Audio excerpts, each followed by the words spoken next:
We're going to be showing you our brand new live streaming setup, going from here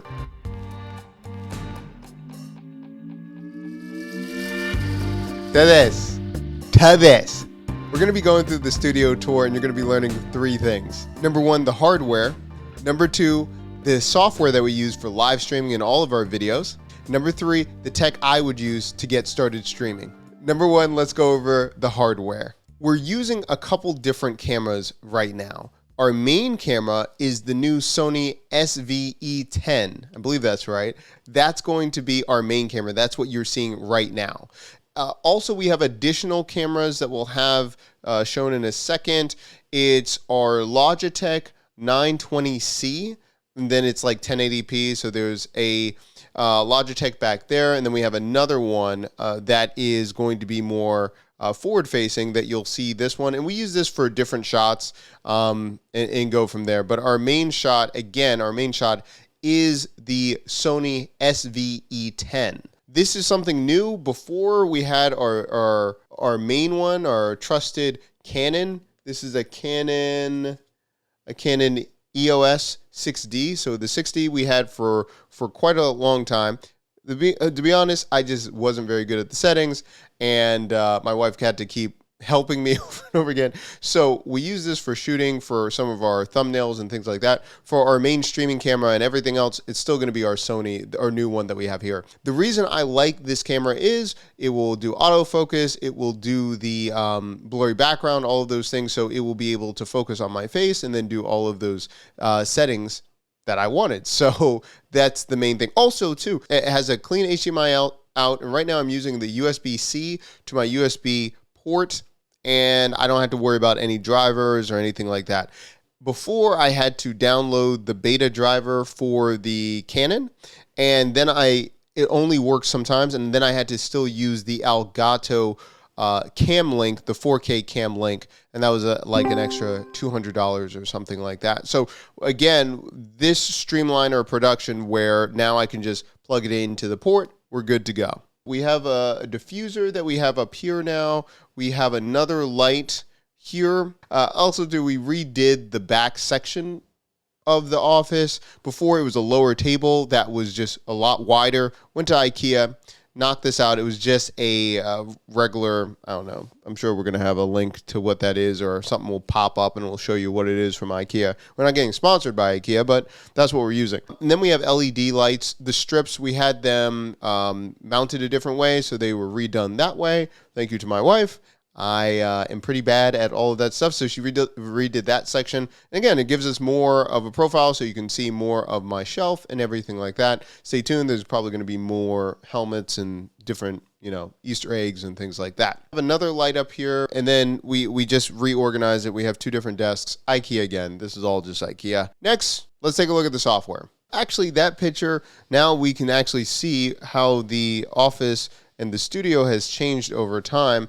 As you look at that, we had just the Canon, and we had the 4K, the Cam Link 4K from Elgato. Also, I was using a Yeti Nano in that shot, and so we've changed it out. And also, I was using a 2017 MacBook Pro. I switched over to a 2015 MacBook Pro because, number 1, I like that I have more USB, and then this has a 1 terabyte hard drive in it. Let's go through some of the software that we're using. When we're streaming every single week that you're seeing on our Build With Me show, we use StreamYard. In the past, we've used Ecamm Live and those things, but for simplicity in bringing guests and just the quality of the video, StreamYard, you just can't beat. And it works as in your browser, your web browser. So it doesn't really matter what system. It's not going to be taxing your system. And if you're using a Mac or PC, it's just a lot easier going from there. For repurposing our content, we're using repurpose.io. That allows us to repurpose our live streams and portions of our recorded videos if we're going to be, if we have a really good clip and we want to repurpose it. If you do not know what repurpose.io is, we have tons of videos. There'll be links down below. And also, to just bring it up, it's the Zapier of content. Number 3, how would I get started with live streaming and building my own studio? Just make sure that you're being really simplistic. Don't worry about trying to get everything at once. In fact, you can see some of our videos years ago and how the set has changed and all those things. Don't worry about it. In fact, what we have found with our audience, and we've worked with tons of different companies in the past and influencers, your audience loves to see the progression of what you have done throughout the years. They like seeing the sets. It's almost like a TV show where they're seeing you from season 1 all the way to the end of the series. They get to be on the ride. So don't feel like I've got to have everything perfect. Also, keep in mind, don't worry if your studio or your set changes. In fact, it's good. People see the progression, and make sure that you're feeling good in your space. You have to be comfortable while you stream or create videos. You're going to be there a long time, so make sure that your space feels good for you. If you need different energy or you need a different chair to feel better, that's okay. That goes along with the storyline and the narrative. Let's talk about the exact tech, right? I would go with the Logitech 920C. That's because it allows you to have 1080p out or the resolution, all those things. And it's a great experience. You can be setting them up in pretty low light and they can capture quite a bit. They run about $60 to $80, I believe. It's great. It plugs in right into your USB. So if you have a USB port, you'll be fine. It'll be good to go. And in fact, most of our videos for quite a few years, we just use the Logitech. Let's talk about audio. Even though it might seem counterintuitive where you think you need a really good video, audio is what separates you from the pack. If you have great audio, people will listen to it and people will watch your video longer. I suggest the Yeti Nano. It's pretty great in almost all situations. If you feel like, well, I'm getting too much background noise or it's too tingy or it just doesn't sound right, well, you can have a carpet, or you add something that diffuses the sound. It allows you to not have that echoey sound and all of those things. It will make it a lot better. So just put a carpet down or make it smaller, the space smaller. If there's a point where you have to do voiceovers and you're just in an area that you're like, I have kids, it's just too much, I have like 10 roommates. Well, there's another way that you can do this. You can actually create your own sound, like sound recording, by putting a sheet over your head and just having the mic and having the computer. In fact, some of our earliest videos where we did tutorials where we just couldn't get the sound right, we just put a comforter over and just recorded that way. For the Yeti Nano, for the majority, you're going to be fine. We have now transitioned over to the MV7. This is the Shure mic. The reason I like this is we can use this with the cord, the XMLs, or this allows you to use the USB port, so I can just put it right in. I don't have to worry about it. So if I'm on the road and I don't want to have other equipment with me, I can go ahead. We've had this for a little while, but the Rodecaster Pro, we use this for our audio and also the sound effects that when we go live and all those things. It just adds something to the production, so it's fun to have. Do we have sound effects?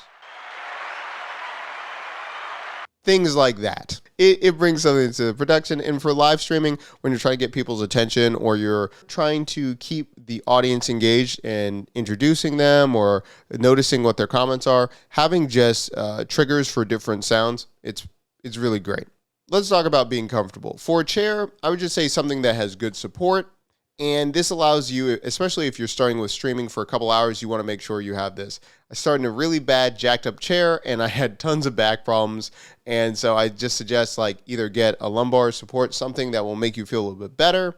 I would go there. Also too, make sure ergonomics, make sure that your arms aren't up high when you're trying to type in things. Just have it, make sure your shoulders are relaxed and then your elbows are at 90 degrees. So that way everything will play very nicely. So if I'm typing for a long period of time, I'll be good to go. This is really important, especially when you're going to try to do this consistently. If you have a setup where you're not in an optimal ergonomic position, you're going to feel it in just a few sessions. In the comment section down below, let me know what you're trying to do. Are you live streaming? Are you getting into creating content consistently? If you release content and you're trying to build authority, this is perfect for you. Live streaming allows you to be candid, allows you to really talk to your audience, and they know that you understand your subject because it's not edited. People see you make mistakes. They see that you're a human being. It just works. People see that you're a real person, and it's fun to do.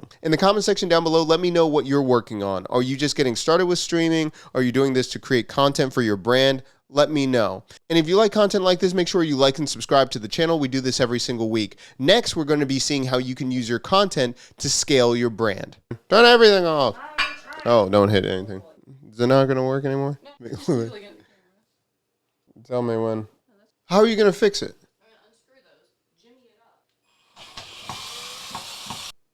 And then we'll cut this.